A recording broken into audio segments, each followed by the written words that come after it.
Oh yeah, I see more people coming in from the parking lot. I guess I'll turn off my Sherazade music.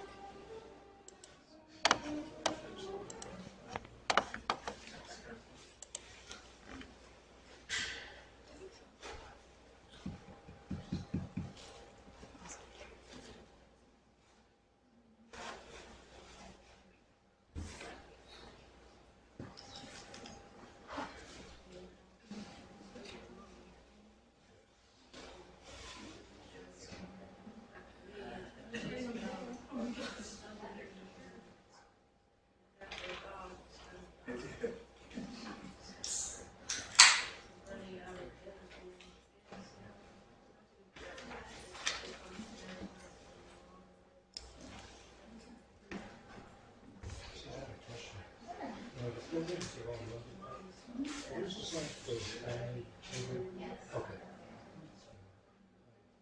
Because I figured out I live at the website, but I kind of suspect it was.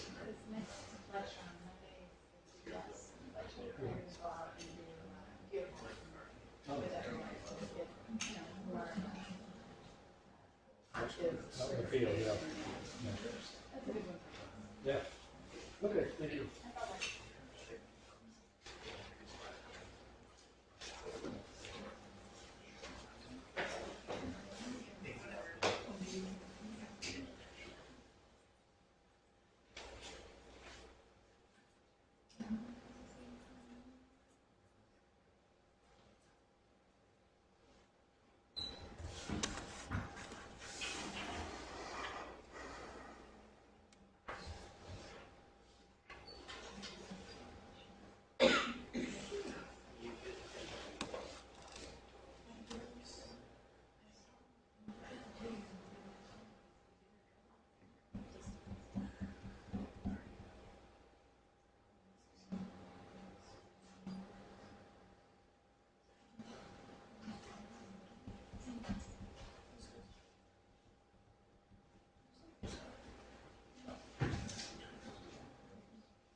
Hi, Mark.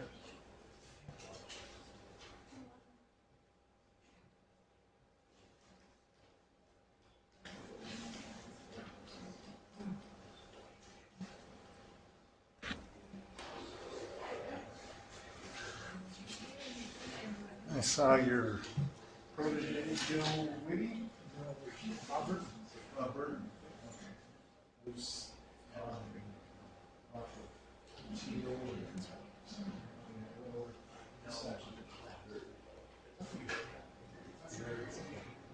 in fact, deep boxes behind some a strong back.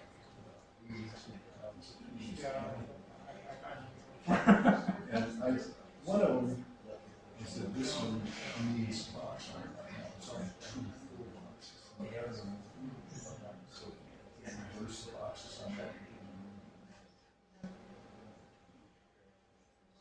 I think he's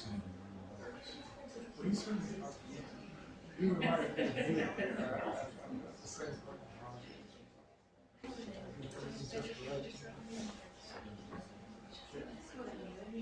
Ready? Okay. Good evening, everybody. Hello? Oh, gosh. Yeah, you did? I don't know. I'll try it again. Is there an on-off? No, let's just plug it in. No. And this is why we start right on time. Oh my God, you're organized. I'm very organized. It's part of my unfortunate nature.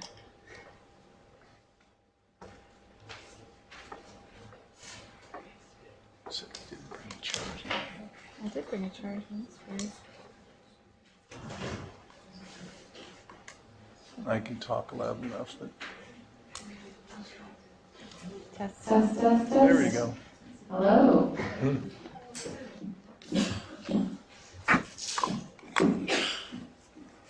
There always has to be technical difficulties, or else this wouldn't be interesting. Good evening, welcome. I'm Janice. I'm with the university's summer sessions and lifelong learning. Our mission is to provide support for our students, to graduate on time with less debt, provide our community with genuine once-in-a-lifetime Alaskan experiences, as well as to offer unique educational opportunities for all. We have events 4 nights a week. They're free to attend. They're free for all. I was just speaking with someone about Magical Mondays. That's a family-oriented lecture, lots of hands-on experimentation. And if you're interested in receiving a weekly update on what's going on every night of the week, then you can sign up for our listserv. I have a clipboard outside at the break or at the end of the lecture. Just as a reminder, tomorrow is our second Music in the Gardens at Georgeson Botanical Garden. We'll have Ukulele Russ, and he's quite a hoot. So I hope you can join us. It's free and at 7 p.m. Tonight we're here to enjoy our weekly Discover Alaska lecture series. It happens every Wednesday night. It's sponsored by Summer Sessions and as well as UAF Geophysical Institute. Tonight we're very honored to have Stephen Peterson, Interior Alaska's bee guru, here to talk about hows, wheres, and whys of beekeeping in Alaska's interior. He's been in Alaska since 1962 and keeping bees since 1984. His only regret is that he didn't discover beekeeping 20 years earlier, as it is his passion. Out of 30 years, 17 of them, he's been traveling to more than 20 countries in Europe, Asia, Africa, and the Middle East, participating in beekeeping development programs in rural areas. He works with 8 other honeybee species. And after this talk, we'll take a short break. Those who would like to stick around for additional questions, you may, as well as ask during the lecture. It's an open format. With that, please welcome Stephen Peterson. Thank you, Janice. As she mentioned, we can have questions during the lecture here. The only question I don't like is, how many times have we been stung? I can answer that right now, many. It's to the point where I just kind of ignore it, and it's part of the job. So that hopefully answers that question. Well, what is beekeeping? Beekeeping is both an art and a science.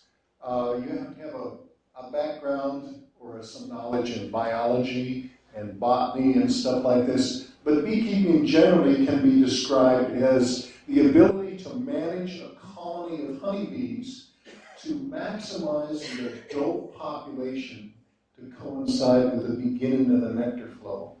The adult bees are the ones that go out and forage, and the nectar flows here in Fairbanks is late June, early July, when we have the largest number of blooming nectar-producing plants, mainly fireweed and clover. It's important that we maximize the population. We have an expression in beekeeping, bees make honey, boxes don't. So if you've got a stack of boxes this tall in your yard, and they're not full of bees, they're not going to fill those boxes full of honey.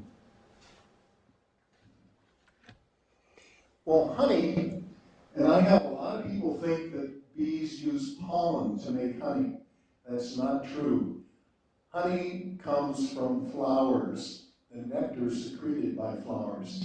And I like to liken honey, especially local honey, to fine wine. Honey is the flowers like wine is the grapes. Every grape, if you have the same grape in France and the Napa Valley, they're going to produce a different wine. There's no set thing. So honey is not just honey. At farmer's market, I often ask people, would you like to try some honey? Oh no, I've tasted honey before. It's like, would you like to have a beer? Oh no, I've had beer before. You know, there's many, many different types of honey, many, many different types of beer. So we can describe honey. First of all, honey is man's first sweetener. It's a natural thing. Honeybees occur in every continent. Well, there's 9 species of honeybees. 8 of them live in Asia. Here in North America, the honeybees were brought over not on the Mayflower, but soon thereafter, about 1622. And the Indians of Mesoamerica, Yucatan Peninsula, Guatemala, Honduras, Costa Rica, and further south, had stingless bees that they would produce honey. They weren't the European honeybee, Apis mellifera, was brought here to the United States about 1622. So bees collect nectar, which is secreted by nectaries in the base of a flower, and or sometimes it's secreted by what they call extrafloral nectaries. They add enzymes to it, break nectar is primarily sucrose. These enzymes break the sugar down into simple sugars, and they reduce the water content of it. When it reaches the lowest possible water content, they cap it over, and that's their stores. Well, honeybees are unique in that they store more than they actually need. So the beekeepers can come along and harvest this excess honey. Honeydew is, I'm sure if you've lived in Fairbanks for any length of time and parked your car underneath a birch or willow tree, you've seen this sticky stuff that soon turns black all over the hood of your car. That's what we call honeydew. It's when we have an aphid infestation. And the aphids are sucking on the plant juices and a combination of the hydrostatic pressure in the plant and the aphids sucking on it, they secrete a sugary substance which is collected by honeybees and treated just like flower nectar. People ask me about allergies and honey. It's claimed that if you eat honey from the local area, you won't have allergies. Well, honeydew is the best one to take because as it sits on the leaves and twigs and stuff before the bees gather it, it's exposed to the wind-borne pollens. Now, I've never heard of anybody allergic to clover or allergic to fireweed. Most people are allergic to birch, alder, aspen, things that are airborne pollens blowing around the grasses.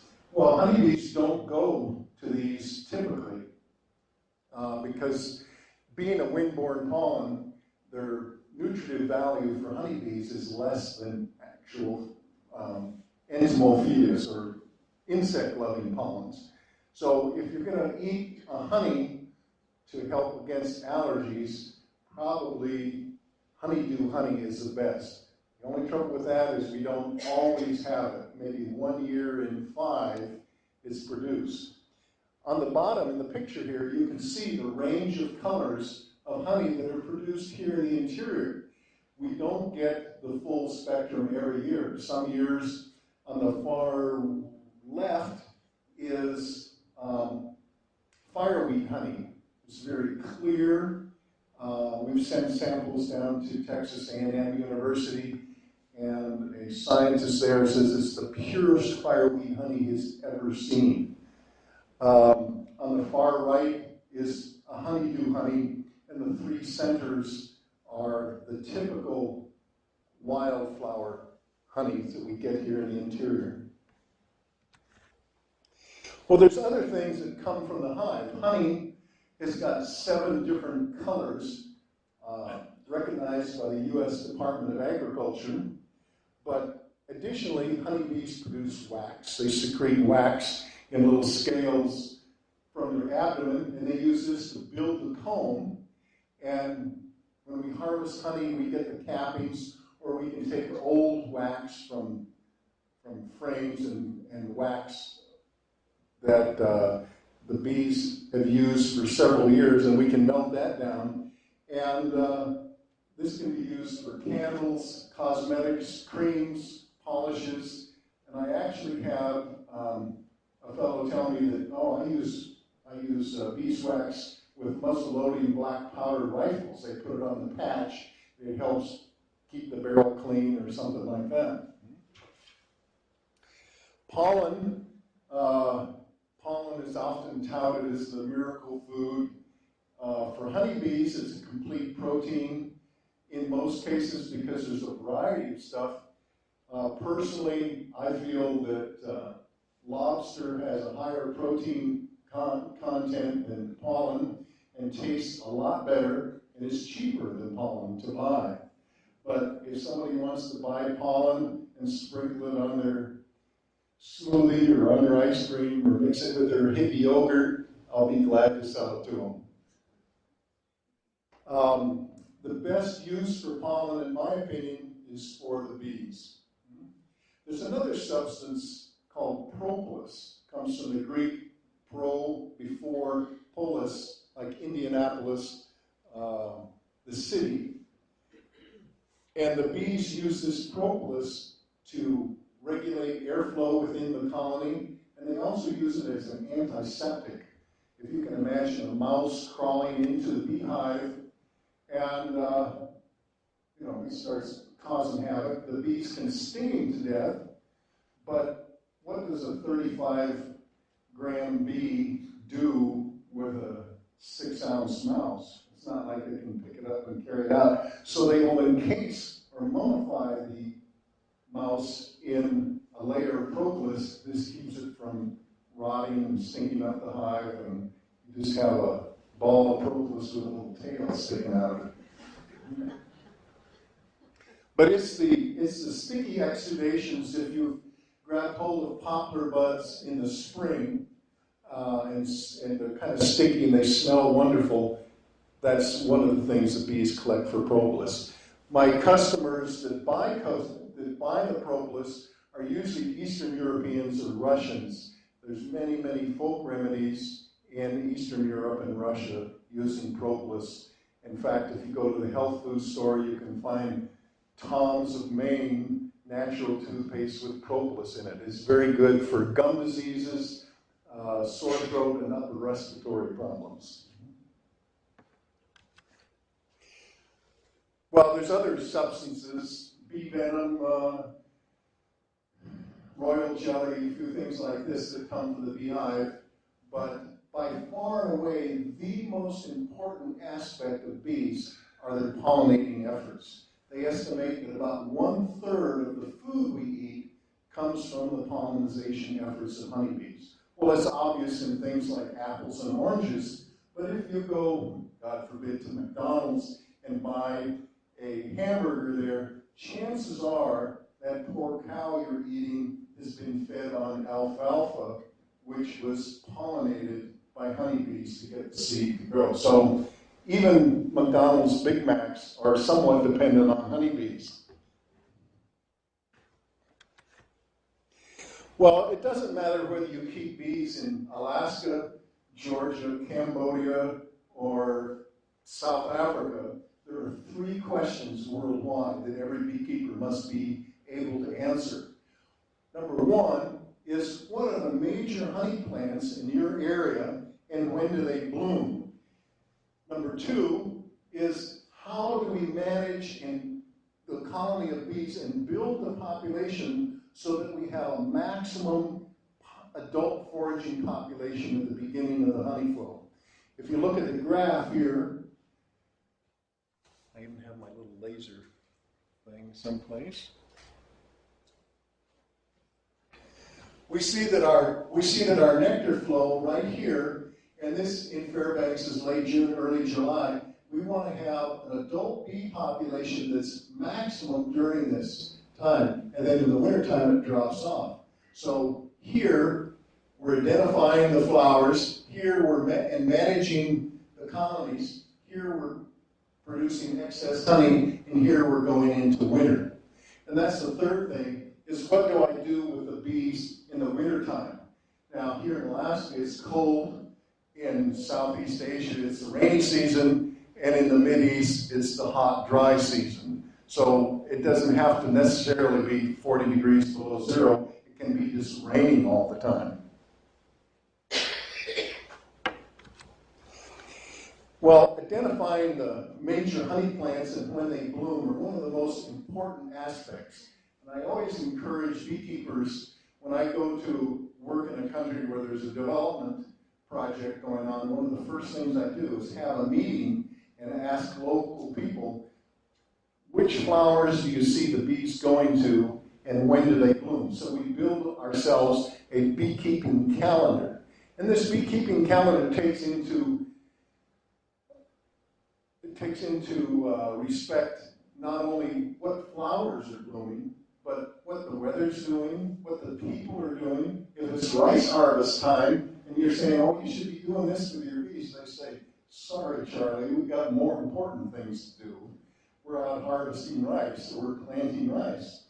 And what the bees are doing, the bees have their own calendar. There's times of year when the bees swarm. There's times of year when the bees migrate, a few things like this. So we take all 5 aspects of this, integrate them together into a beekeeping calendar. One thing I'd like to point out is that bees fly about 3 miles. Now, this is not a perfect 3-mile radius because a lot of it has to do with topography. They don't like flying uphill if they have to. It's uphill, much easier to go on level ground. But in a 3-mile radius, there's 4,500 acres of land.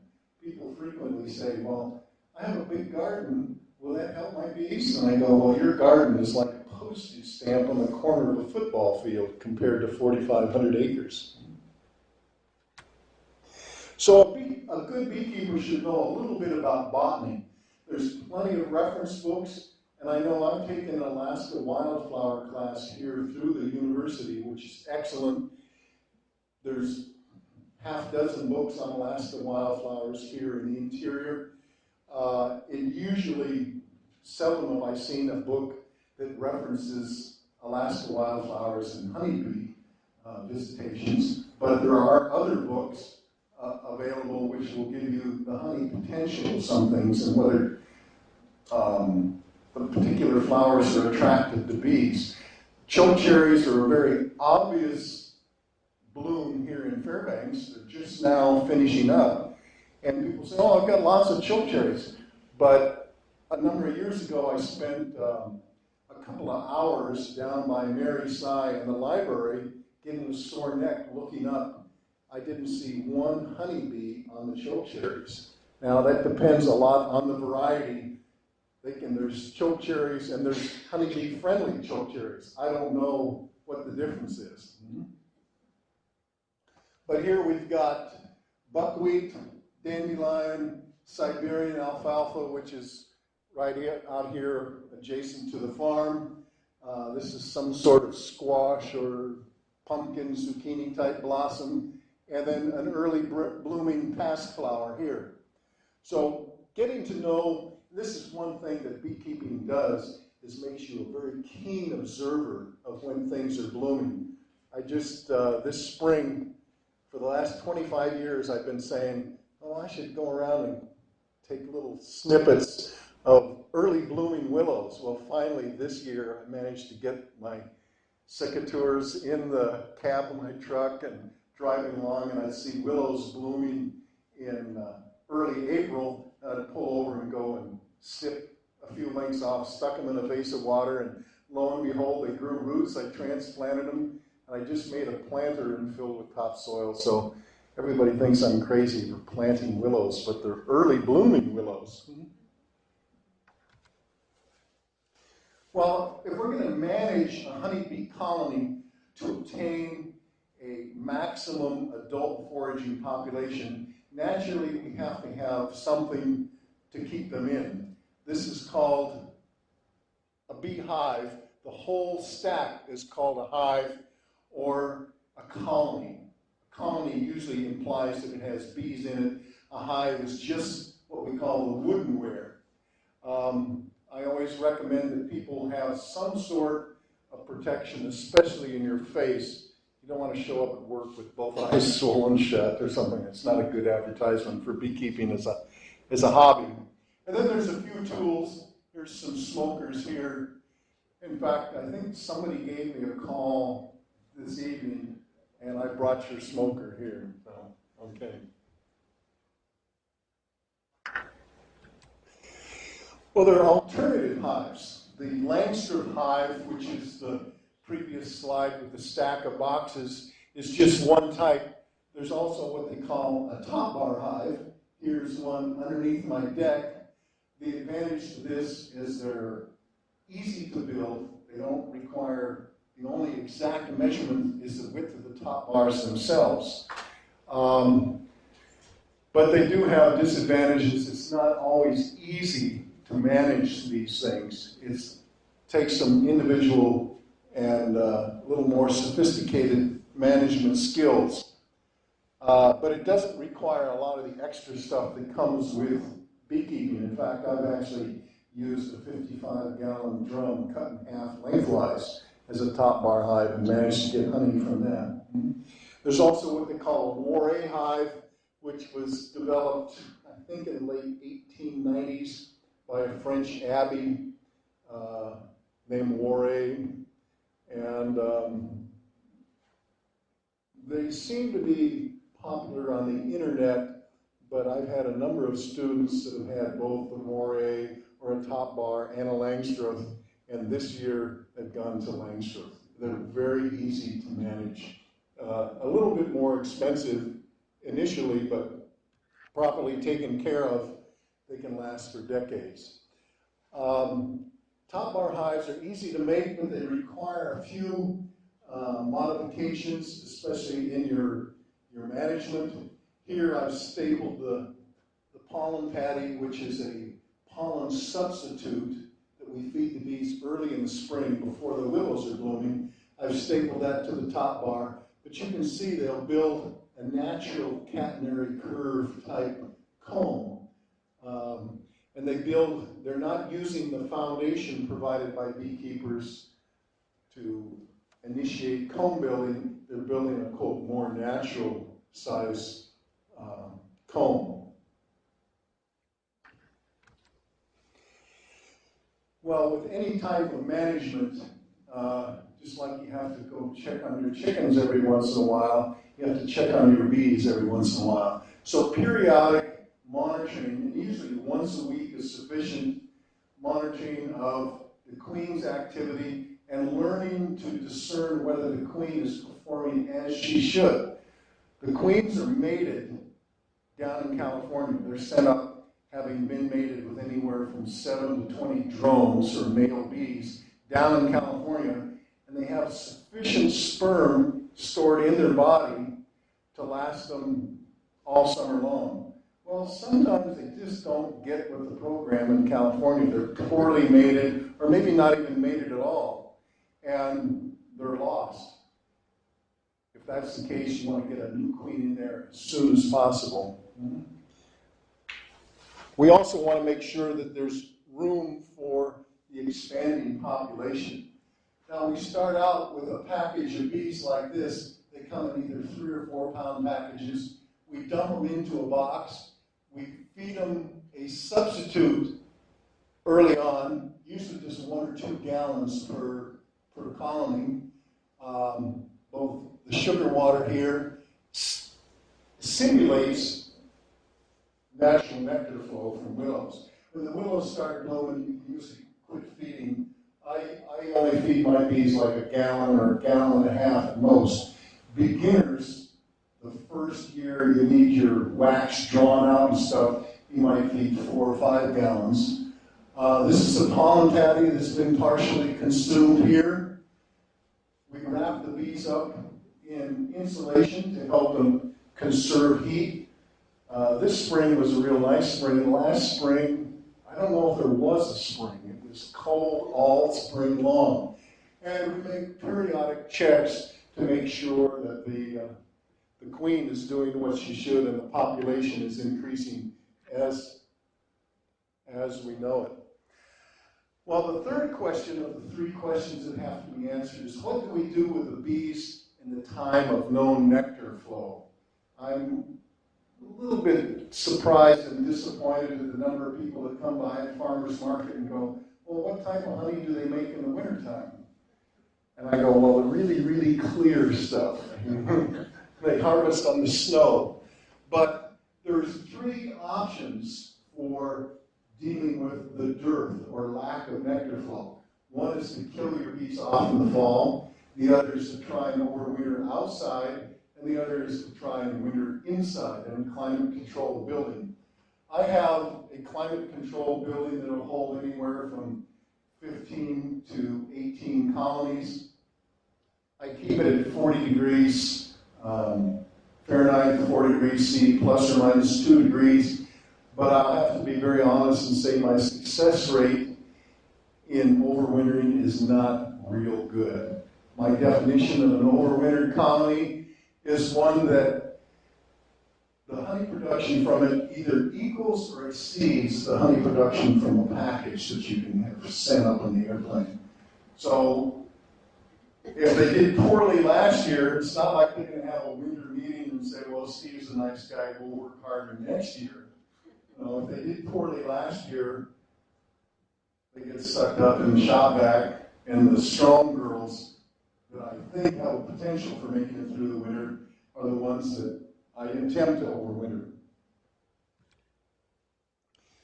Well, one of the most important things is where you place your colony bees. This is out at Calypso Farms. Giving a little seminar out there. They have a nice south-facing slope there. Excuse me. So early morning sun is important. If you live on a north-facing lot, it doesn't mean you have to go out and buy a new piece of property just to keep your bees. But you might know somebody that you say, well, I'll give you a couple jars of honey if you let me keep bees on your property, something like that. It's nice when they have a well-drained slope. In other words, they're not sitting down on the bottom of a bog where the cold air is going to, you notice over like in Goldstream Valley when you go down Blaine Road in the fall, you see this tule-like fog, this radiation fog.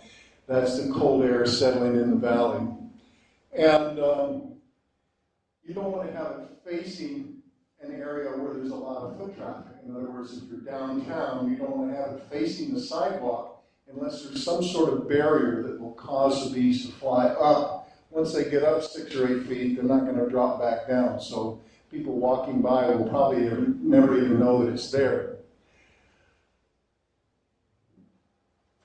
And we keep them off the cold ground here in Fairbanks so that they, so all this sounds really good, but like my t-shirt says, no money, no honey. How much is this going to cost me? Well, I highly recommend taking the bee class. If you've done bees in Texas or Georgia or Connecticut or someplace like this, you have the basic biology, but we have a bumper sticker here that says, we don't care how they do it on the outside. So there's a few different things here in Alaska, things like insulation and feeding, and the bees here in Alaska and also in the Peace River area in northern Alberta and BC build up faster than any bees I've seen anywhere. And I'm convinced it's because of our increasing daylight. In Hawaii and Florida and California, it's common to have a single brood box, or I don't have the picture of the colony. The brood boxes are the boxes, the deep boxes on the bottom of the stack.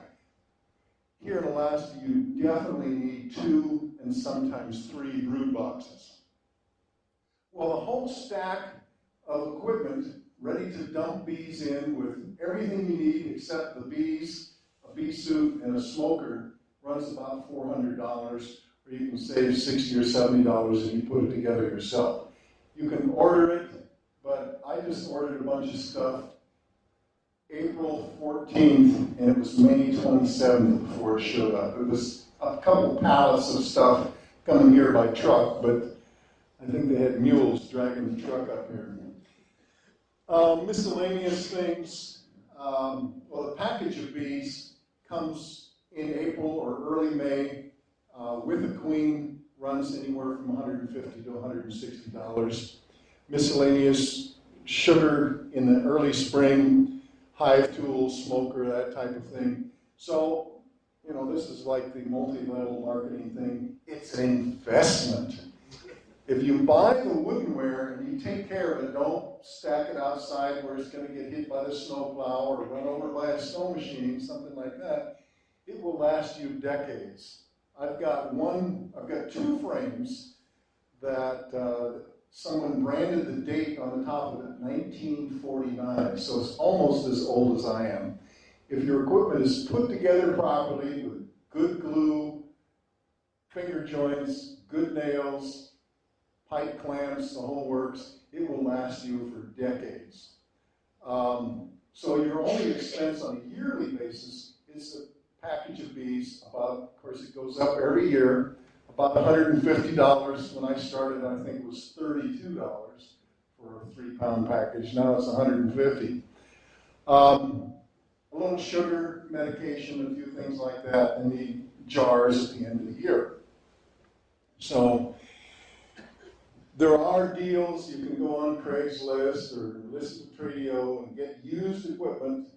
However, if you decide to get used equipment, please give me a call. I will give you an inspection for free because there are diseases that can be transmitted by used equipment, and they exist here in Fairbanks. Well, just to give you a quick run through of the beekeeper's year, in April and May, this is when we get our packaged bees. And these are packaged bees that come lapped together in groups of 5. Each one of these is 3 to 4 pounds of bees. That's 12 to 14,500 bees. And we're going to dump those into our hive, our beehive, and properly cared for. This 12 to 14,000 bees will increase by the end of June or early July to about 40 to 45,000 bees, which is what we need to make a crop of honey. They come up from California, Vacaville, California, and on Alaska Airlines, most of the time, Alaska Airlines has been pretty good. They have computer issues. When we make reservations 3 weeks ahead of time, they are supposed to block the flight for any pets or anything like this. They have yet to give me a good explanation as to why they can't have pets and bees on the same thing. Well, what if the bees get out and kill a little gib-gib dog? Or the other thing is, the bees humming stress the dog. And I said, well, first of all, the bees don't make any noise in the package. And secondly, if they did, it wouldn't come close to the noise of the jet engines. So anyway, it is possible to kill bees. They're better off cool than they are hot. I've lost shipments of bees, which gets to be an expensive proposition. So in late June and early July, the honey supers go on. Up until then, they're in 2 or maybe 2.5 boxes. This particular young lady is down on 9th Avenue near the library. She consistently gets over 100 pounds per colony. For some reason, downtown, and I think it's probably because the people are watering their yards, there's good ground moisture. Downtown, you wouldn't think downtown Fairbanks would be a good bee place, but it is the best place. And evidently, downtown New York and San Francisco are also excellent bee places. Then in mid-August, it's honey harvest time. There's several different ways of harvesting honey. I use a lawn and leaf blower. I make a little, like a jack that you use for sawing firewood. I put the box on there and take this 115-mile-an-hour blower and I blow the bees out onto the tarp and they run back into the hive. Surprisingly not vexed at all. Well, when it comes time to extract, and people are always asking, well, how much honey are we going to get? And I said, you never know until the extractor stops spinning. If I could predict how much honey I was going to make, I would get into the commodities market and do corn and soybeans instead of bees. But honey is extracted from the frames with Langstroth type equipment, either is spun radially or like the spokes of a wheel, and honey comes out. Then all we do, everybody in Alaska, all they ever do is filter it through like a nylon paint strainer. And that takes out the bee legs and bits of wax and stuff like this. So all our honey here, you're getting from a beekeeper, 99.9% sure that it's raw, not necessarily organic, but raw and unpasteurized. Well, we sell honey at the farmer's market. You can sell it to co-workers. Let's say you work at the hospital or something like that. Pretty soon everybody's going to find out that you have bees, and most people have no problem selling all the honey that they can produce. It's better than skiing. I don't know too many people that make enough money skiing to pay for their ski habit, but there's plenty of people that make enough money beekeeping to pay for their bad bee hunt. Well, we have an expression in beekeeping, there's no honey like your own. This keeps you out of trouble with your mate too. And it's important to treat honey as I would call it a celestial food. It's a gift from the flowers. But have product pride in what you're producing. Please, no dead spiders or anything like this. If you're going to use the Alaska Grown sticker, you have to be registered with the Department of Agriculture. They just have a little form. They ask you a few questions, you answer those, and you can use the Alaska Grown sticker, which I think is a major selling point. Well, where are bees kept in Alaska? Wiseman is America's furthest north beekeepers. They're above the Arctic Circle. There's a fellow, Scott and Heidi, they have a boreal lodge up there too, and they've actually managed to overwinter some colonies there. There's people in Ambler, Fort Yukon, this is supposed to be Chandelar Lake, Tanana. There's been a few beekeepers out in Nome. We had bees down in Good News Bay at one time. And the Anchorage, Matsu, and Kenai Peninsula are some of the first beekeeping took place here in Southeast Alaska, but those of you familiar with Southeast Alaska know that it rains sometimes down there. It's not the beekeeping capital of the world. Fairbanks is definitely, the interior is definitely the best climate, with the exception of winter, for beekeeping. The Matsu area is a maritime climate. It's a little cooler and rainier.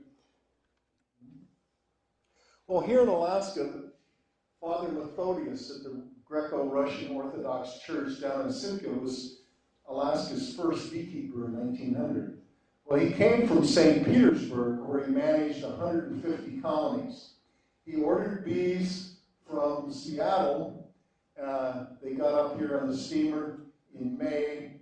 He made a couple of splits and stuff like that. I can find no record of his buying queens or how he figured these bees were going to mate when he made splits. And he tried to get them through the first winter. They didn't make it. And George Georgeson, for whom our botanical garden is named, he was the Department of Agriculture station manager down in Sitka. He tried bees for a few years and was unable to get them through the winter or produce much honey. Well, the first bees came here to Fairbanks, and I was very surprised to learn it was 1913. Fairbanks was a pretty young town. They came up on a riverboat from the mouth of the Yukon River after being shipped from Seattle. They didn't make it here until August, which is like 5 weeks away from wintertime. And but they evidently fed them up enough, and they overwintered them.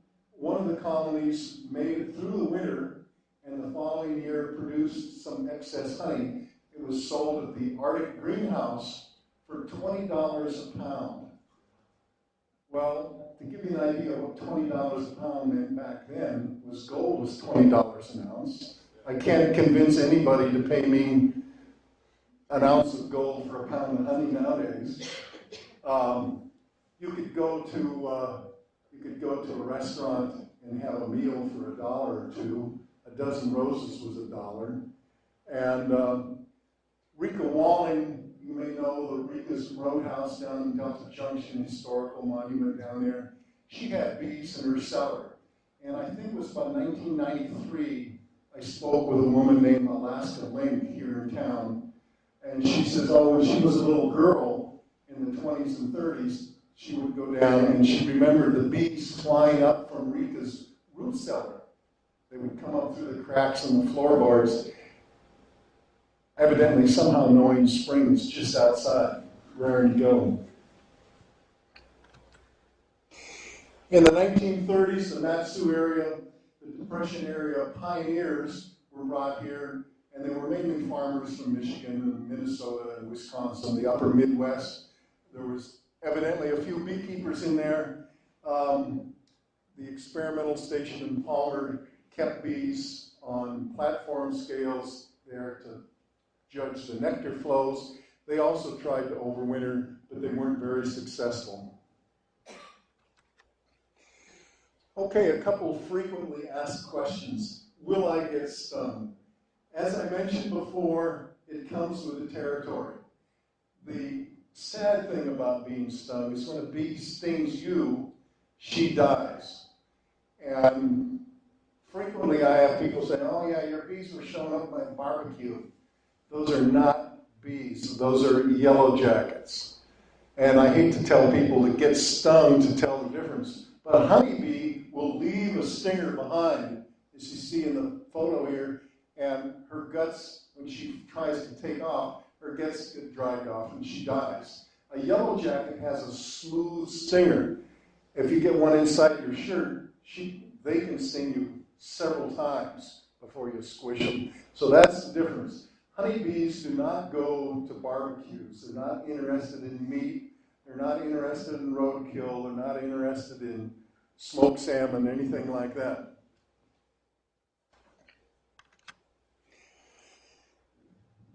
Well, how much honey can I get? That's always the question. As I mentioned before, if I could predict those type of things, I'd be in the commodities future market instead of beekeeping. But typically, and this is my 25, 30-year average, is somewhere between 50 and 60 pounds, which is a 5-gallon bucket of honey. That will last most tea drinkers all winter long, with a few loaves of bread baked in there too. Let me emphasize that this is an average year. It can range from 10 pounds, which I'm going to say 7 years ago, that was about our average, to over 200 in 1993. I remember getting over 200 pounds a colony. Like honey, as I mentioned before, like wine, honey is to flower like wine is to grapes. Every year is different. So here again we have a picture of the whole spectrum of honey. The fireweed, super clear, the clover and wildflower, a little bit yellow, and this is either honeydew or buckwheat honey, both of them very dark. And Alaska honey goes for about $1 an ounce. And before all the little calculators come out and the brains start cooking, you go, let's see, 50 or 60 pounds times $1 an ounce. If I have 50 hives, I can be rich, you know. A friend of mine told me there's 3 ways to lose money. Gambling is the fastest, whiskey and women are the most fun, and beekeeping is the surest. Well, how much time is involved? This is not milking the cow every morning or anything like this. And this is just estimate off the top of my head. You may spend more time or you may spend less time on this. In April, if you hive the bees and feed them and some early queen checks, let's say once a week, something like this, maybe all month you might spend 2 hours. May, yes? What are you checking the queen for? Just to make sure she's present and laying eggs. You always want to see eggs and young larvae as if for some reason you have a lot of drone cells, and drone cells are popped up a little more because they're the male bees or a larger bee, the queen may have been poorly mated. So if you have a lot of drone cells, you want to replace your queen. But it's important to look in, I would say, once a week or once every 10 days to make sure the queen is performing as she should. May, sometimes we reverse the boxes, manipulate the boxes. You should definitely have 2 brood boxes on in May. June is typically the month of swarming. Swarming is the honeybee's method of reproduction, natural reproduction, where the old queen takes off with about half the bees and goes to look for a new place to live. This is something you don't want to have happen. That said, swarms happen usually because the beekeepers are behind the 8 ball and not on top of things. In July, usually July is a month that I can go on my kayak or backpacking or take off and go to some foreign country, because once I put the honey supers on, the bees are either going to film or they're not. There's nothing I can do, get out there and crack the whip or anything like this. So July is maybe only an hour to put the boxes on. If you're a new beekeeper, you might want to check every once in a while. And August is probably the most labor-intensive month. That's when you harvest your honey. That's when you extract your honey. And of course, you want to get this done before moose season starts the 1st of September. In September, after you're back from moose season, you can store your equipment for the following year. If you kill off your bees, you want to make sure that in early August you cage your queen so that she doesn't lay any more eggs, and all of your brood will hatch out so that you don't have the bees in the spring have to do undertaking jobs. Well, another quote I get is, I have a big garden, will this help the bees? In reality, the bees do more for your garden than your garden will do for the bees. When you think about what most people are growing, they're growing cabbages, cauliflower, broccoli. Those are all flowers we eat before they bloom. So there's a few ornamental plants. Bees are not attracted to tomatoes. They take a different type of pollination, what they call buzz pollination. They like catnip, spearmint, all of the mint family plants, and there's a number of decorative flowers that they're attracted to. But for the most part, your garden doesn't contribute that much to the honey flow. And as I mentioned before, your garden may be a small postage stamp on the corner of a football field when compared to over 4,500 acres. Okay, well, we said 40 minutes, we went 50, so thank you very much for your attention. I'll be glad. Where'd Janice go? Oh, you want to take a break now? Yeah, let's take a 10-minute break and we'll reconvene at 8. Yeah, if you have questions or something like that, come back at 8 o'clock in another 10 minutes, and I'll drone on some more. Thank you very much.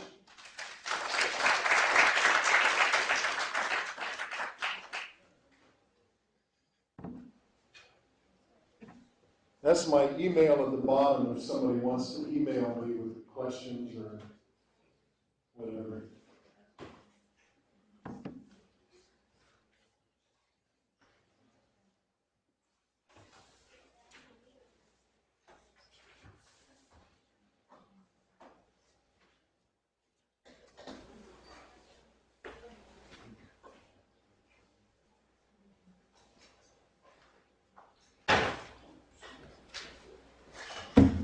Thank you. Yeah. Appreciate it. I had to put it in the car right after you called because I think I've got $2. 2 20s, 3 20s, and a 5. Okay. I don't know anything. What are you giving him? A smoker. A smoker thing. Yeah. We should open it up just to make sure it hasn't been driven over by the forklift. I got one here. How do you kill the hive at the end of the summer? Use soapy water. What do you do with it? You just shake, you have a big tub like this, and you shake the bees into it. As soon as they hit the water, they're dead. Oh. Now, I read or I heard that there was a terrible bee shortage in the United States. Well, they've been losing about 30% a year for the last 6 or 7 years. Yeah, why is that? It's what they call colony collapse disorder. This is fascinating to me. Thank you. I don't know anything, but I do enjoy honey. Yeah, they can give you a couple little pellets down there. So you put grass or something in the bottom? Well, ice is kind of like building a campfire. I start out, I got some chainsaw shavings that are pretty, or baling twine, burlap. You just don't want to use your polyester leisure suits or oily rags or anything like that. Like a nest to make it in? Yeah, and you just get it going. I go to the coffee shops and get burlap. Okay. Or the basmati rice bags. And but you can use moose nuggets and Anything. pine cones, corn cobs. I take all my corn cobs and break them up and let them dry out and use those. Like compost? Well, No. compost is too wet. Okay. You can use straw, but it either burns too fast or goes out easy. And what are you doing with this smoker? Well, when the bees smell smoke, they think there's a forest fire. So their first reaction is to fill up with honey in anticipation, we might have to move out of here if the place catches on fire. It's like grabbing all your pictures and jewelry when the forest fire is approaching. So they tank up on honey and they're full, and it's like after Thanksgiving dinner, they're less likely to sting. And it also disrupts the pheromones or the odors inside the hive. So they send chemical signals. If you just pop open the hive and start fooling around, everybody's sending off these alarm pheromones and gets everybody else excited, and they're more likely to sting. You guys have a Langstroth hive? Yeah, it's our first one this year. So we've been having a blast. Let me give you a card. Next year you can take my class. Okay. Actually, it's best if you, all sticky. If you do bees for a year, then you know What questions you want to ask? which end of the bee stings, and it's a little easier. It makes a little more sense to you. Where do you guys live? We're up on Gilmore Trail, so we're just about a quarter mile from the pipeline, this side of the pipeline. So just the next Do you road know up. Pat from Holloway? You know Pat Holloway? I don't. She's in charge of the garden down here. She's had bees up there. Yeah, we're kind of wondering because one of her good friends lives right by the river in town, and we're going to move the bees down there. But we had so much fun, like watching them and stuff like that. We kept them at the house. So I don't know. Next year maybe we'll do one in town and one up there. So we'll see. But we were wondering too, what's the gray pollen? Like some of them are coming back to the real. It's kind of a gray greenish gray. pollen. Well, it didn't really look that greenish to me anyway. It's more like. It's this time of year? Yeah. That's probably rose pollen. Oh, okay. There's a bright orange, which is dandelion. I call it safety vest orange. Yep. I'm seeing that. There's a And then kind of a more yellow. white, buff white like this, that's spruce. Okay. And then earlier in the year, there was a lot of yellow pollen. That's willow. Okay. But fireweed is dark blue, navy blue. Really? Yeah. Huh. Sometimes almost purple. Huh. And what time of year is that? Not yet? First part of July, Okay. something like Okay. that. And then there's, well, let's see, you're up along the pipeline, you'll get alsite clover, which is a poop brown color. You'll get probably some sweet clover, which is a yellowish kind. So, okay, Super. Well, thank you much. Appreciate that. You guys have all your equipment and stuff too? No. Oh, because I've got a whole inventory of equipment and stuff like that. We've kind of just been piecing it together as we go. Okay. So we got the hive tool, but then we're just using like a mosquito net or leather gloves or something in between. You said something about fireweed honey. What does that mean? That the bees go to the That was their primary nectar source. It's in the picture you saw, it was really clear honey. That's fireweed honey. I mean, if you go down to Fred Meyer's, they have fireweed honey, alfalfa honey, raspberry honey, all this other stuff. It's all the same color. I sent a sample of their fireweed honey in, and the guy in Texas, who's the expert in the United States, wrote back and says, "There's no pollen whatsoever in this. This is, been sugar fed or whatever." And why did you say there was a big decrease in bees over the? Oh, it's a problem they called colony collapse disorder. It's not a single disease agent. At first they thought it was some new disease, but it turns out it's a combination of several different things. Poor honeybee nutrition, stress from moving bees around, sublethal doses of insecticides and different herbicides and stuff like this, and really a shrinking gene pool. They haven't allowed any importation of honeybees since 1922. Importation from where? From other European countries or something like that. I mean, it's like a small town. Yeah. These bees are breeding with these bees, and they're like Americans. They claim they have Italian bees or Carniolan bees or something like this, but in reality, everybody's breeding with everybody. Is like a small village, and they're getting to the shallow end of the gene pool. So it's been seen more in this country than in other places, or are you saying generally countries aren't Like in Italy, I was just at an organic honey meeting in Italy in early March, and they don't allow importations because they want to keep pure Italian bees. They have another race of bees.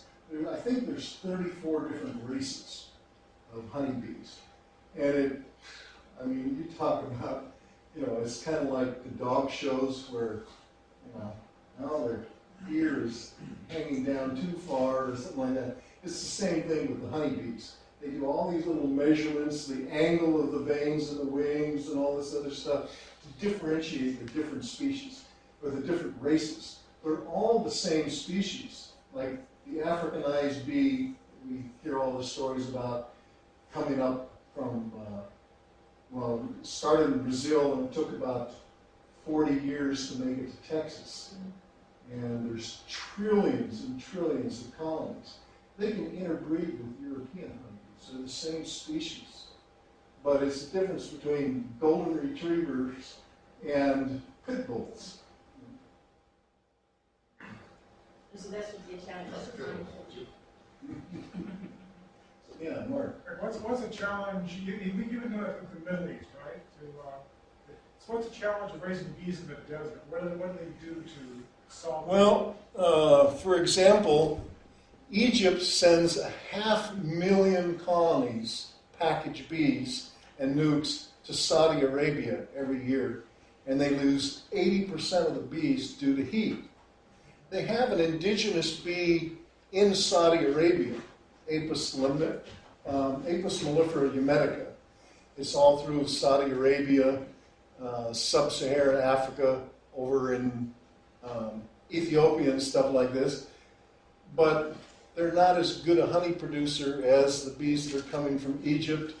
And it's kind of like here. It's just a one-shot deal. The desert blooms for 6-8 weeks in the early spring, and then it gets hot and the bees die. So rather than working on improving native stock and selecting native stock for low swarming rates and high production rates, it's just easier to bring them from Egypt.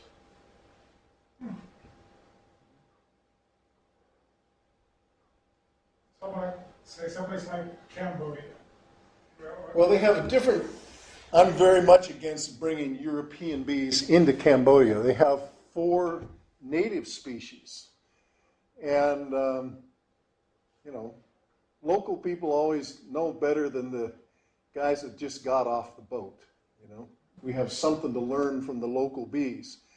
Well, one of the problems with European or Apis mellifera bees in Cambodia is that they have to feed them sugar water 6 or 7 months of the year. Well, if you're a poor farmer, feeding sugar water 6 or 7 months a year is so far away from a sustainable economy that forget it, Are you going to feed your bees, or are you going to send your kid to school? So can you make a hive out of the local bees that got there? Oh, yeah. If one particular species, but there's another species, the giant Asian honeybee. I don't know, you probably saw them in Thailand, northern Thailand. They're a single comb built in the outside, and they're the largest honey producer there. Well, there's ways of managing those that, you just have to take into consideration. I tell people, rather than trying to adapt bees to your management ideas, learn to manage bees according to their natural way. So if the bees want to migrate, let them migrate. That's one of the things they do in Cambodia, is they migrate from the lower elevations to the upper elevations during the rainy season and the dry season. So don't try and get them to stay there all the time. Let them migrate. Put out bait hives at the beginning of the rainy season, and they'll come back and they'll use these hives. Yeah. Are those really big? Well, they're a little bit bigger than the queen bee here. They're about 20 millimeters long, which is 3/4 of an inch, something like that. They've been described as the world's most ferocious stinging insect, and that was from the Philippines. This Dr. Roger Morse from Cornell University. And when I was in the Philippines, I got the living crap stung out of me, and I would agree with him. But I've also worked with a slightly different species in Cambodia, in Malaysia, and Thailand, and Burma, and they're pussycats. How many bee hives do you have? Well, this year I have 27. I usually... That's 3. No, that's how many made it through the winter. You have 27 that made it through the winter? No, I have 27 colonies this year. I had 15 go into my overwintering building last September, and when I brought them out, 8 of them were alive, and that soon reduced down. The population just goes like this. That soon reduced down to 5, and I need to combine those down into probably 3. Yes. If you use the top bar hive, where do they brood? You don't have brood boxes. Well, the top bar hive is longer. Mine has 28 top bars, I guess. And what they'll do is they'll put the brood at one end and then use the other end for honey production. So, If you're overwintering of bees, what seems to be the main cause? Diseases like dysentery, tracheal mites, not tracheal mites, and nosema, which is a disease of the bee gut. There's 2 types of nosema. And I feed what they call Fumidil. It's an anti-nosema medicine in the fall, but I still get a lot of defecation on the front of the hives. It's very difficult. But I would say that number one is the lack of pollen in the fall. The bees would like to raise a little bit of brood all winter long to replace the bees that are dying off. Out of 18 colonies, bees crawl out of the hive to die, and I swept up 8 pounds of bees off the floor, which is, and science never has enough time, but the idea was to wash these bees in soapy water and look and see how many varroa mites were on them. But I never got around to that, and the bag started stinking too bad before I got around to it. So I never did do it. But I do monitor each spring. I monitor the bees with screen bottom boards to look at the natural mite fall. And the Russian bees that I use and advocate have in fact, I was able to find one mite in 6 colonies over a 6-week period. This last check I did. When you have these 8 pounds, what did you do with them? Did you bury them in the earth? Or? They go into my compost heap. Draw flies. Smell bad. I had a lady in North Pole call me up and say, "Oh, I have a swarm of bees." And by the time I got out there, that moved into a wall space. And I'm looking at it and I'm thinking, well, okay, I could cut the sheetrock here. And I noticed this little tiny hole. I say, "Well, what's that?" She said, "Oh, the pest exterminator was just here. He sprayed poison in there." And I went, "You called me out here to get 10 pounds of dead bees out of here? Well, what am I going to do with them?" And I said, "You might as well go down to the pound and get a 10-pound cat and bury it in your wall, because these are live animals. They're going to rot. They're going to smell bad." And I says, "You're going to have to open that up and get the dead bees out before they start rotting and stain the sheetrock and all this other stuff."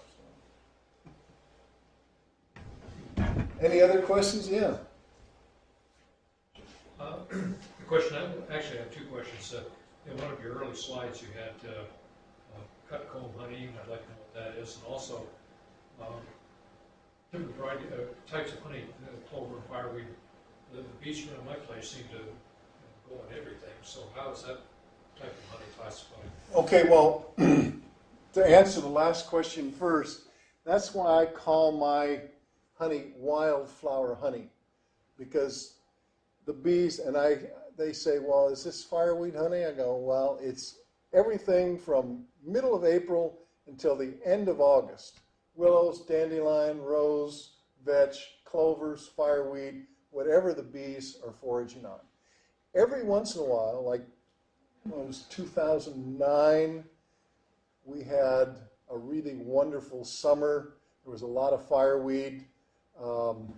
This is when we got the really clear honey. And I sent samples down to the University of College Station, Texas A&M University. There's a fellow there, is what they call a melissopollinologist, somebody that studies pollen in honey. And he takes, it's a pretty involved process. You take a sample of honey diluted with some warm water, centrifuge it, the pollen grains go down to the bottom. You sample those and you count 200 grains and identify them down to species. And that's where it gets to be very, very picky. He's pretty familiar with North American pollens, but if you send him something from Egypt or Ethiopia, he's lost. They're different plants. Every plant has a unique pollen. So in order to be a monofloral or unifloral honey, like if I'm going to call something buckwheat honey or fireweed honey or tupelo honey, it has to have at least 45% pollen from that particular flower to be qualified as that. That's very, very rare. And your other question was? Cut comb. Yeah. Cut comb honey is basically just as the bees make it. In other words, we can, especially with a top bar hive, or you can see, find my laser pointer here. You can see here, if we were just cut a square out of here and it had honey in it, put it in one of these clamshell deli type boxes and sell it like that as pure honey, and people can just eat that, wax and all. You can chew the wax up and spit it out, or you can swallow and go right through you. The other type of cut comb honey is they'll take and cut long, kind of narrow pieces, put it in a jar, then top it off with liquid honey. But the trouble with that is if the honey crystallizes, you can't see the comb in there, and if you get it warm enough to uncrystallize it, it'll usually melt the wax too. How do you discourage them, or when you said to check, I don't know anything about these, when you said to check for swarming, how do you discourage them, or what do you do if they're ready to swarm? Well, as I mentioned, swarming is the honeybee's natural means of reproduction. So swarming is usually due to what they call a congested bee nest, brood nest. You know?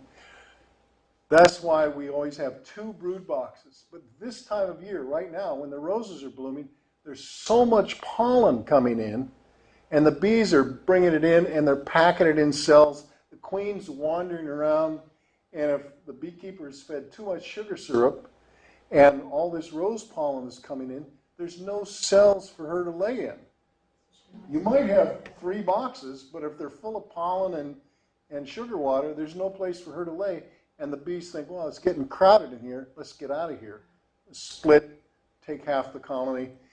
Usually they hang on a limb or a bush for a day or 2 looking for a new home. There's an excellent book by Dr. Tom Seeley from Cornell University called Honeybee Democracy.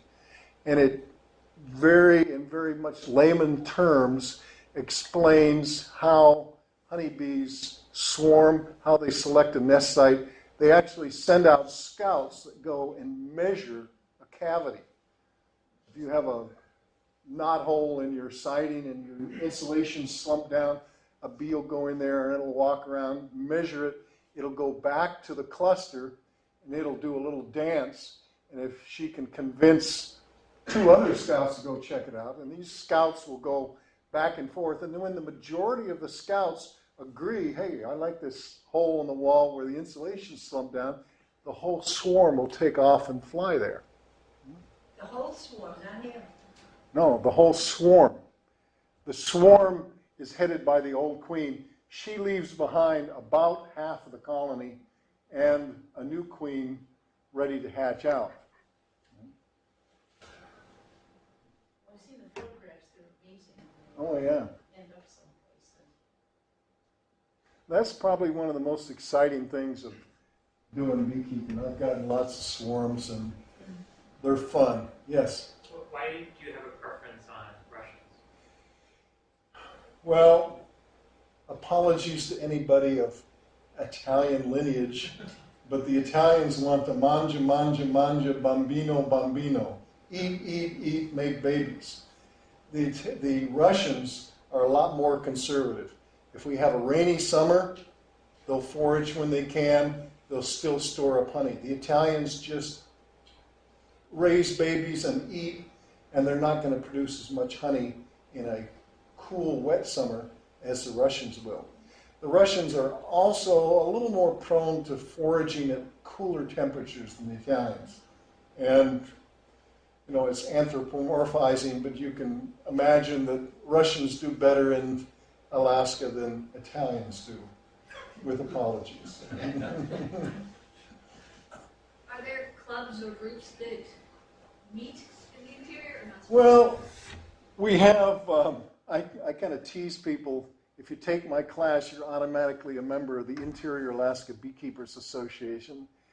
20 years ago, we had a very active organization. We'd have meetings once a month, but like many organizations in Fairbanks, there's 5 or 6 shakers and movers, and when they burn out, the club just kind of grinds to a halt. There's been a little bit of a revitalization here. A fellow named John Stronecki has been a moving force behind having a few bee meetings and stuff. I used to write Bee Muse, the monthly newsletter. I wrote it for 10 years, and people I'd say, oh, well, you're going to Hawaii? Give me a short story on beekeeping in Hawaii. You're going to Virgin Islands or something? I could never get anybody to contribute. And would have a meeting, 20 people would show up, and 5 or 6 people would dominate the conversation, and I think it scared off a lot of people. But there is a fairly active organization in South Central, in Eagle River, the South Central Alaska Beekeepers Association. There's the Kenai Beekeepers Association, and there's the Interior Alaska Beekeepers Association, of which I'm supposed to be the secretary, and my name appears in the journals as the contact person, which I'm glad to do. But Do you have a Facebook page? no, I don't have a website. I barely can answer email. But I've got a business card. If you want a business card, you can see me when we're down here. Do we meet monthly, you and I have coffee? Anyone else wants to? Yeah, I can drone on about bees. I tell people, well, part of my class, I have 5 classes in the springtime. Just a progressive type thing. It meets for 5 weeks during April and usually the first week of May. And then as part of the class, I come out to where you have your bees and do a site visit that's included in the class price. I used to do site visits for anybody until I found there was a certain number of people that thought, well, I'll have Peterson raise my bees for me, and they'd call me once a week or something like that. And so I just decided, okay, first one's free, second one costs $50, you know. So now people that are interested in really getting an honest opinion about their beehives are willing to pay $50. Is the class through the university or how do you? No, I used to do it through Tanana Adult Education or something like that, but they wanted 25%, and they would put a little tiny ad like this in January in the News Miner and say, oh, we're advertising for you. So, and then I'd have to haul beehives down there, and I had to have my own projector and all this other stuff. I finally got fed up with that, and I have it at my house, and especially like this April, we had such wonderful weather, we could step out on the deck, I could open up a beehive, and everybody could, okay, there's eggs, there's larvae. It's very much a hands-on type thing, which is hard to do in January. Yeah. Flowers, dandelion, wild rose, wild iris, are they primarily a pollen source, or do they have... Well, dandelion is a nectar and pollen. Iris, I've never seen bees on. I'm always curious to see, you know, and it's, one of the things is, you know, I mean, I've seen bees on low bush cranberries, but, and there's a fair amount of low bush cranberries. I live in a birch forest up above Farmer's Loop on Skyline, but I still don't think they're attractive enough to make a significant difference. It's one interesting thing is that I did a pollen analysis of our honey in 2009, and more than 50% of the pollen grains showing up there were from what the USDA is calling alien invasive species. This white clover, the sweet clover that's growing along the roadside, and everybody's going, well, the sky is falling, it's spreading up the road to Wiseman. And I drove up to Wiseman with the express purpose not only of visiting Wiseman, but looking at the ingression of clover along the roadside. The only place clover is growing is on the road verge, the shoulder. As soon as it hits the ditch, it's too muddy, it's filled with willows. Then you get out of the ditch and into the tundra, it can't compete with the tundra things there. But DOT, BLM, all these federal agencies want to spray to kill the clover alongside the road. And I keep bringing up the fact that if they're spraying with 2,4-D, which is the drug of choice, that it's extremely toxic to fish, it doesn't break down in our soil temperatures of 50 degrees or less. So it's going right into the roadside ditches, into the culverts, into the streams, into the salmon streams. Fort Wainwright's another culprit. You know, they're spraying 2,4-D weed and feed on the lawns so that they're nice, uniform, green, none of those ugly yellow dandelions out there. And, you know, it runs right into the Chena River.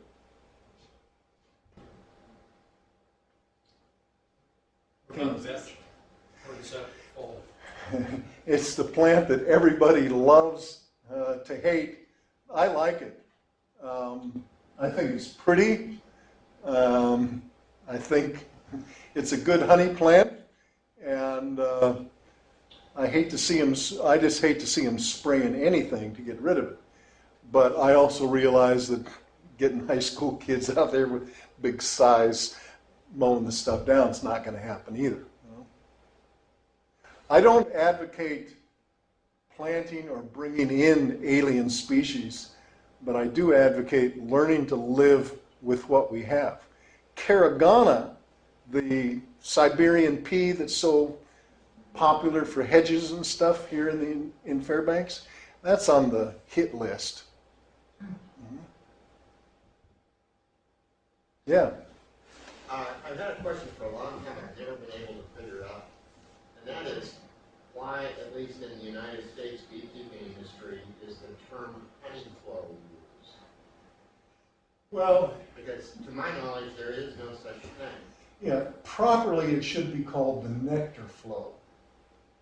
But probably the nectar flow is when there's sufficient number of adult foraging bees that they can bring in excess nectar and turn it into honey. That's probably where the terminology gets screwed up. Do you have any idea why it's not referred to as a nectar flow? Well, if you get real technical, it is, you know. But it's, you know, it's like... honey flow and bees make honey, flowers make nectar. I just never been able to.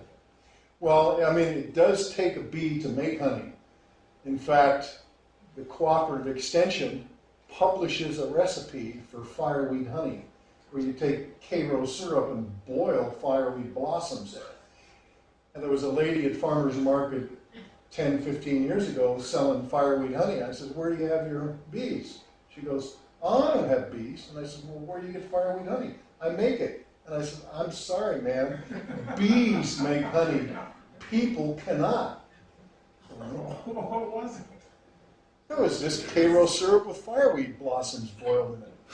If you go online and look up fireweed honey, there's some real interesting websites.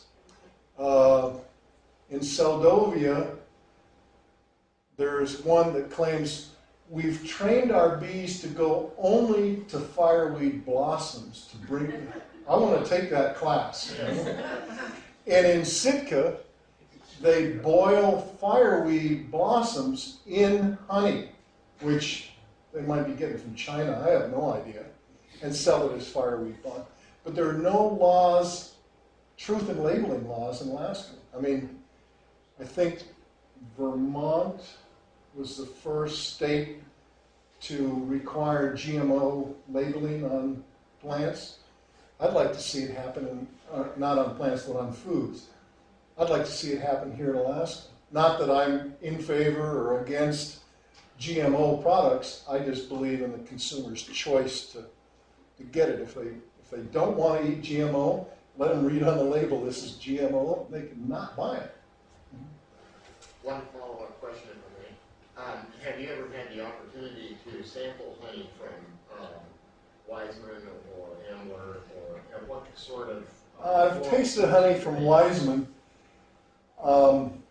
I will also admit that I don't have a very sophisticated palate. I've had coffee from the birthplace of coffee in Ethiopia. It was good coffee, but I couldn't tell you the difference between that and Guatemala and Antigua or Kona or whatever. You know? It was coffee. What sort of floral sources do they have there? Well, They have quite a bit of fireweed up there. I can't remember. I think we sent a sample in, and it came up. There's quite a bit of clover. I mean, it's a community up there. So there's Alside clover and some sweet clover and stuff like this growing around there. Mr. Peterson's going to be available for questions in the atrium. Thank you all very much for coming tonight, and thank you, Mr. Peterson, for doing the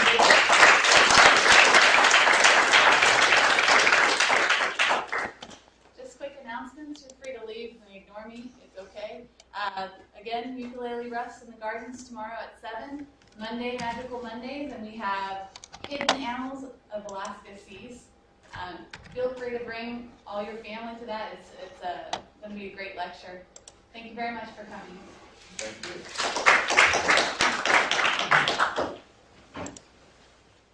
I put it on your desktop here. Oh, great. I'll email that to us. We're going to have this available. There you go. For a lecture probably in the next 2 days online. So we could just add some pictures from your, your presentation. Thank you. That's awesome. You had a following. Huh? You're like a bee rock-off. Everybody, I know, everybody's got questions for you. You're great. Let's see, I got my thumb drive. Your pointer.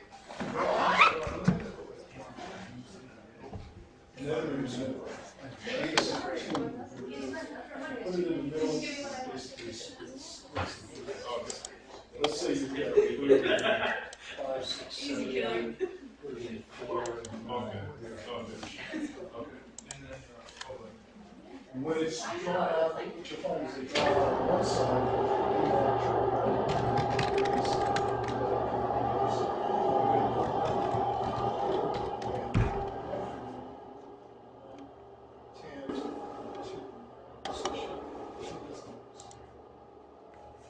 The whole idea is to go like this, stand horizontally. Did you have yours in a single box or double box? Single. Single. Okay. You have a second box on there? Yeah. In fact, I just Sunday night we just put the shallow super the high one on top, so it's kind of third box. I don't know if it's Did you put no, it's not. Depending, if your 2 boxes are real full of bees. Not super full, but pretty full. I mean, I was pretty. Did you put a queen excluder on there? I didn't. Are you okay? No. So you're one who calls it a honey excluder. Well, it's not that so much as if you have bare foundation above the brood nest and you put a queen excluder on there, you might as well put a piece of quarter-inch steel. Because there's no reason for them to go up there. Just have what I would call an open brood nest up into that. Is it a medium or shallow? It's a shallow. It might be a medium. I mean, it's probably about 6 and 5. There's We have to measure. Yeah, we're 9 and 5/8 is the deep. Okay, yeah, we got 2 of those. There's an Illinois Dedant, which is 7 and 5/8. There's a medium, which is 6 and 5/8. Probably There's a probably shallow, 6 which and is 5/8. yeah. What's the That's shallow? most common. Shallow is 5 and Okay, it's going to be the 5 6 and and 5. 5. The size. It's going to be 6 and 5, Yeah. and it would be medium. Yeah. And then, I've talked to some people who will dye their sugar water at the beginning so they know. If it's a good idea, well, first of all, the biggest problem is usually people eat too much. I learned this raising pigs. They'll eat As much as you put out. as much as you give them. Let's go out. Let's shut up. So honeybees do the same thing. I only feed 1 gallon or a gallon. The reason well, I have a control thing. Oh, yes, And well, it depends on the size of